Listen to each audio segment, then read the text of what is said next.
안녕하세요. 노래하는 교수 장유정입니다. 오늘은요, 트로트의 기원에 대해서 이야기해 보려고 해요. 트로트는 어디에서 왔을까요? 보통 트로트가 일본의 엔카에서 왔다라고 하는데요. 해외에서 온 대중음악의 장르를 지칭할 때 그 나라 말을 따라서 부르잖아요. 뭐 샹송이다, 칸촌에다, 뭐 포크, 록, 재즈 등등요. 그런데 트로트는 엔카라고 하지 않거든요. 그래서 트로트는 그 형성 단계에서 당시 일본에 출연했던 새로운 대중음악의 영향을 받은 건 맞아요. 그렇다고 트로트를 일본의 대중가요와 같은 것으로 보기는 어려운데요. 보통 우리가 트로트가 엔카에서 왔다고 하는데 그렇다면 엔카가 뭘까요? 그럼 보통 엔카가 일본에서 만들어진 전통 음악이라고 얘기하지만 그 전통이라는 지위를 부여받은 게 그렇게 오래되지는 않았습니다. 처음에 엔카는요, 일본에서 연설을 노래로 만든 엔제스카를 의미했습니다. 즉 메이지 10년, 그러니까 1877년에서 86년 사이죠. 그때 일본에서 자유민권 사상을 보급하기 위한 목적으로 만든 노래가 엔카였고요. 그리고 그런 노래를 부르는 사람들을 엔카시라고 불렀습니다. 하지만 이때 엔카는요, 우리가 오늘날 엔카라고 지칭하는 노래들하고는 다릅니다. 일본의 대중음악을 연구하는 학자들 사이에서 엔카는 일본 레코드 음악의 한 장르일 뿐이다 라는 연구가 계속 이어집니다. 2012년에 타이완 타이페이에서 제3회 아시아 대중음악학회가 열렸습니다. 제가 그때 참석을 했었는데요. 이때 싱가포르 국립대학교의 데버라 샤문이라는 학자가 엔카로 발표를 하더라고요. 너무 흥미로운 발표여서 정말 열심히 들었죠. 근데 그때 뭔가 마음이 확 열리는 경험을 했는데요. 왜냐하면 이분이 엔카로 발표를 하면서 엔카를 뭐라고 얘기를 했냐면 엔카가 애초부터 일본의 전통음악이 아니라는 점을 강조했고요. 1920년대 초기와 1930년대 일본 대중음악이 재즈와 여타 서양 음악 장르를 받아들여서 특별한 일본 소리를 창조했는데 그게 바로 류곡가, 유행가, 가요곡, 가요곡이라고 했던 거죠. 이러한 노래들을 1960년대 이후에 가서 엔카라고 부르기 시작했다라는 거예요. 그래서 일본에서 엔카는 1960년대 이후에 등장한 용어라고 이야기할 수 있습니다. 사실 1960년대 이후에 일본이 국가 정체성을 좀 확립해야 할 필요가 있었어요. 그걸 통해서 어떤 대중의 힘을 집결할 필요가 있었고요. 그때 딱 좋았던 것이 바로 엔카였는데요. 보통 노래는 우리가 청소년기에 잘 듣잖아요. 근데 그 청소년기에 들었던 그 류곡가를 향유했던 사람들이 이제 점차 1960년대가 되면 중장년층이 되거든요. 그래서 그들에게 엔카는 일종의 추억의 음악, 향수의 음악이 된 거예요. 그러니까 자연스럽게 전통의 음악, 그리움의 음악이 됐던 거고요.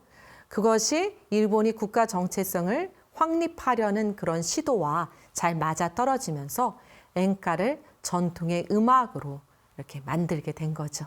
그리고 그러한 노래들을 불렀던 가수들을 엔카시라고 해서 또 숭상하게 됐던 거고요.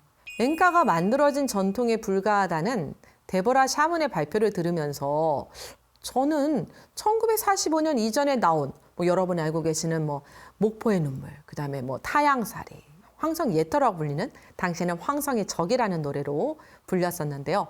그러한 제목들의 노래를 왜 엔카라고 하지 않았는지 알게 됐습니다.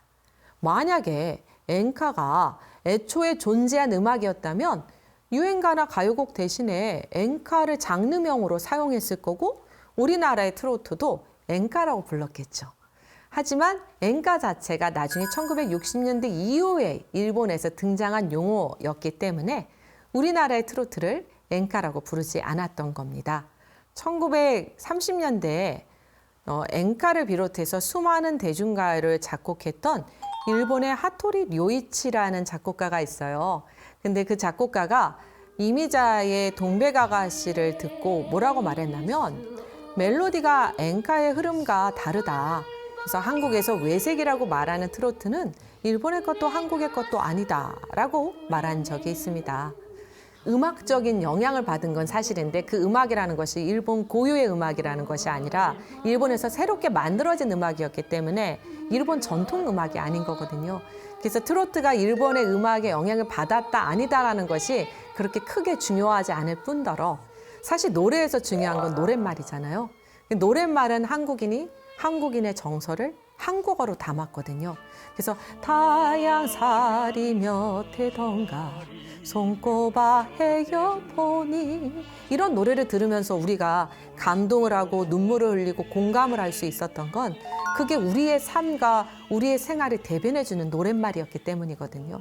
그래서 중요한 건 노래에서 음악적인 영향을 어디서 받은 것도 중요하지만 문학적으로 노랫말이 무엇을 담고 있느냐도 중요한 건데 그렇다면 트로트는 당시 일본에서 유행하던 새로운 대중음악의 영향을 받아서 음악적으로 형성이 됐지만 그 노랫말은 한국인이 한국어로 한국인의 정서를 담으면서 호응을 얻었던 거고 그래서 토착화에 빨리 성공을 해서 장르로서 자리 잡을 수 있었던 거거든요.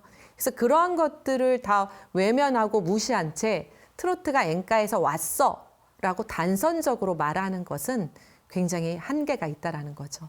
트로트 같은 경우 일단은 일제강점기에 만들어진 음악이잖아요. 그러다 보니까 우리가 일단 일제강점기라고 하면 일단 이성적으로 무언가를 판단하기보단 감정적으로 대할 수밖에 없는 것이 일본이 뭔가 굉장히 일제 청산을 제대로 하지도 않았고 사과를 제대로 하지도 않았고 게다가 여전히 해결되지 못한 뭐 위안부 문제, 독도 문제, 교과서 문제 등등 많은 문제들이 남아있어요. 트로트라는 대중음악에 대해서도 뭔가 마음을 열고 받아들이기보다는 편견을 갖고 바라볼 수 없었던 것이 저는 어떻게 보면 이게 자연스럽다라고 생각을 하는데요. 왜냐하면 콜로니 백이지라는 것이 있어요. 일종의 식민지 앙금이거든요.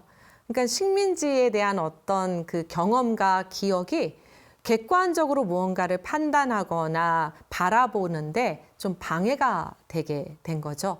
게다가 결정적으로 트로트를 초기에 연구하셨던 분들이 1980년대 이후에 운동권 출신의 그런 지식인들이었어요. 그래서 이들에게는 어떻게 보면 이미 결론이 나 있었거든요. 운동권 가요는 진실의 노래, 대중음악은 거짓의 노래. 트로트는 심지어 일제강점기에 일본의 영향을 받아서 만들어졌네. 그러다 보니까 이거는 더 거짓의 노래. 그래서 대중을 패배주의와 순응주의에 빠지게 하는 이런 식으로 이제 연구를 하셨던 거죠. 근데 사실 저는 그 시기 이 연구가 최선이었다라고 생각을 해요. 그리고 그분들도 최선을 다한 연구였다라고 생각을 합니다. 하지만 트로트에 대한 일종의 편견을 조금 더 강화시키는 측면이 있었거든요. 그래서 어떤 일까지 벌어지냐면 제가 트로트로 박사 논문을 쓸 당시인데요. 2000년대 초반에. 그러니까 어떤 분께서 한문학을 연구하시는 교수님께서 제가 트로트와 대중음악으로 박사 논문을 준비한다고 하니까 뭐라고 하셨냐면 국문과 질 떨어뜨린다. 서울대학교 대학원 국어국문학과였거든요. 거기 분위기가 굉장히 아카데믹해요. 그러니까 국문과 질 떨어뜨린다. 이제 이런 말씀을 할 정도였어요. 그런데 이분이 노래방 가니까 배우의 돌아가는 삼각지를 부르더라고요. 그래서 제가 그때 깜짝 놀랐어요. 머리와 왜 마음이 저렇게 따로 놀아야 하지? 머리와 마음이 왜 따로 놀 필요가 있나? 그냥 트로트를 마음껏 즐기면 되는데. 왜냐하면 그 기원이나 뭐 용어나 이런 것들을 살펴보면 트로트를 뭐 외색이다. 그래서 뭐 일제강점기의 어떤 노래다. 그런 이유로 트로트를 우리가 외면하거나 싫어할 이유는 전혀 없거든요. 일본에서 엔카가 전통음악이 아니기 때문에 우리나라의 트로트가 엔카에서 왔다 안 왔다라는 기원 자체가 중요하지는 않거든요. 근데 사람들이 항상 거기에 매몰돼서 트로트가 엔카에서 왔다라는 것에만 집중을 해서 트로트의 외색을 강조했었거든요. 근데 트로트 자체에서 어떤 외색을 말할 그 어떤 근거라던가 그런 것들이 많이 부족하다라는 이야기를 하기 위해서 지금 엔카에 대해서 이야기를 하고 있습니다. 자, 이렇게 그 트로트 논쟁을 살펴보면요. 굉장히 재미있는 지점들이 있거든요. 그리고 아마 트로트의 논쟁을 보다 보면 야, 트로트가 정말 많은 핍박을 받았구나. 그런데도 그 대단한 생명력으로 오늘날까지 살아남았구나 라는 생각을 하게 되실 겁니다. 다음 시간에는요. 어떤 트로트 논쟁이 있었는지를 살펴보도록 하겠습니다. 오늘 강의는 이것으로 마치도록 하겠습니다. 지금까지 노래하는 교수 장유정이었습니다.